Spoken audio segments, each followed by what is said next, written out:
Olá, boa noite.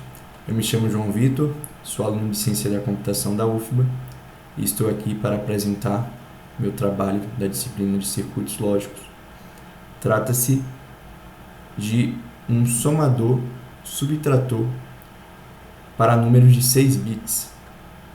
E eu dividi esse trabalho em 5 partes, conforme os critérios avaliativos,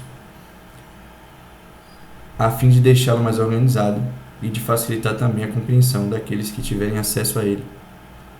Então, o primeiro critério seria a construção de um somador subtrator completo, que é o que nós temos aqui. Ele possui 4 entradas. A primeira é uma chave que vai determinar a operação a ser realizada nele. Logo depois temos A e B, que são os números de entrada, e o TE, que é o transporte de entrada oriundo do último subcircuito, da última operação, realizada com 2 bits. Então, uma vez que o valor lógico da chave é 0, a operação a ser realizada é adição. Se for 1, a operação será subtração. Então, se tivermos 1 mais 0, é 1, que vai 0. 1 mais 1 é 0, que vai 1. 1 mais 1 mais 1 é 1, que vai 1. E agora, para a subtração, nós temos que 1 menos 0 é 1, que vai 0. 1 menos 1 é 0, que vai 0. 1 menos 1 menos 1 é 1, que vai 1. Logo depois, para que tenhamos tudo funcionando corretamente no nosso circuito, precisei construir mais um subcircuito que tira o complemento de 2 dos números, né? Então, está aqui. Eu coloco um número aqui e essa chave dirá se deve ou não ser tirado o complemento de 2 desse número. Essa chave ela está linkada ao sinal do número. No próximo circuito vocês vão entender melhor o que eu estou falando, mas se esse número aqui, vou colocar aqui o número 5, se esse número ele for positivo, então a chave aqui vai ser 0 e a saída vai ser o próprio 5. Mas se ele for negativo, então esse subcircuito vai tirar o complemento de 2 dele, né? Então, uma vez que eu atribuo o valor 1 à variável c, a saída já não é mais o 5, mas o complemento de 2 do número 5, né? Que serve para representar o 5 negativo, menos 5. Após isso, nós passamos para o circuito somador subtrator de 6 bits. Então, ele possui 5 entradas. A primeira é o sinal de A, a segunda o sinal de B. Depois vem o próprio A e o próprio B. E por último, a operação a ser realizada entre esses dois números. Então, como eu estava dizendo a vocês, é esse sinal aqui que vai determinar se vai ou não ser realizado o complemento de 2 do número. Então, se eu disser que o A é positivo e o B é positivo, eles vão continuar da forma que entram aqui. Vale ressaltar que os números de entrada sempre vão ter 0 como MSB. Porque se eles tiverem 1 como MSB, eles vão ser considerados números negativos, né, a partir do complemento de 2. Então, os números de entrada sempre vão ter 0 no MSB. Se eu tivesse aqui, por exemplo, o número 3 e aqui um número menos 1, então o sinal de B aqui seria negativo, e eu somasse esses dois números, 3 menos 1 vai ter como saída o 2, mas o 2 positivo, né? Então aqui a gente consegue comprovar a funcionabilidade desse circuito aqui. Logo depois, Aqui temos a indicação do overflow, mas eu só não vou explicar agora porque o overflow ele vai estar também nos próximos circuitos. Aqui ele é saída, mas nos próximos ele vai ser uma entrada. Então, a gente parte para a calculadora, que aqui, por si só, já seria o trabalho completo. Eu só criei mais um para tentar deixar um pouco mais organizado, né? Um pouco mais limpo, mas aqui nós temos o circuito completo. Aqui a indicação do overflow, como eu havia dito a vocês. Sinal do primeiro número, e aí vem o próprio número, a operação a ser realizada, o sinal do segundo número e o segundo número, né? O que aparece aqui nesses displays aparecerá também no próximo circuito. Então, a única coisa que eu fiz foi transformar esse circuito aqui em um subcircuito para tentar diminuir a quantidade de fios, né?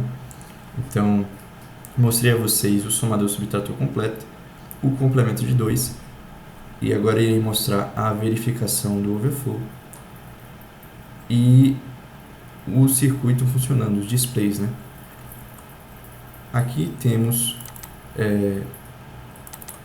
a verificação do overflow é feita da seguinte forma: considerando que o most significant bit do número de saída se eu tiver aqui, tenho que voltar nesse circuito aqui para que vocês entendam. Eu tenho aqui, aqui um SHOR nos dois últimos subcircuitos. Por quê? Se aqui o transporte de saída for 1 e aqui também for, então nós não temos overflow. Mas se aqui for 1 e aqui for 0, é overflow. Da mesma forma, se aqui for 0 e aqui for 1, também é overflow. Então, o overflow vai indicar que, caso a luzinha acenda, o overflow vai indicar que esse circuito não tem capacidade de realizar essa operação, essa soma ou subtração, por conta da própria limitação do número de bits, né? E o primeiro, o most significant bit, ele vai servir justamente para indicar o sinal. Então, ele não faz parte do número em si. E aí, temos alguns exemplos, né, de operações que vão ser realizadas para que vocês possam ver o circuito funcionando. Temos menos 1, então aqui é 1, né, para indicar o sinal negativo, e o A vai ser um binário. Menos 1 mais 10. Então aqui 0, 1, 0, 1, 0, 0. E aqui nós temos o circuito já funcionando. Menos 1 mais A. A porque os displays que mostram os números de entrada e de saída são displays hexadecimais. Então, o A representa o 10. Menos 1 mais 10 igual a mais 9. Não é? Depois temos mais 1 menos 10. Então, mais 1 menos 10. Isso aqui será igual a menos 9. Então, vocês veem que mudou aqui o sinal, né? Depois temos menos 2, menos 11. Então, menos 2, menos 11. E aqui, como resultado, nós temos o menos D, né? Vale ressaltar, como eu disse a vocês, esses displays aqui são hexadecimais. Então, o 11 será o B e o 13 será o D. Então, menos 2 menos 11 é igual a menos 13. Novamente, funcionando corretamente o circuito. Agora, nós temos 10 mais 2. Então, 10 mais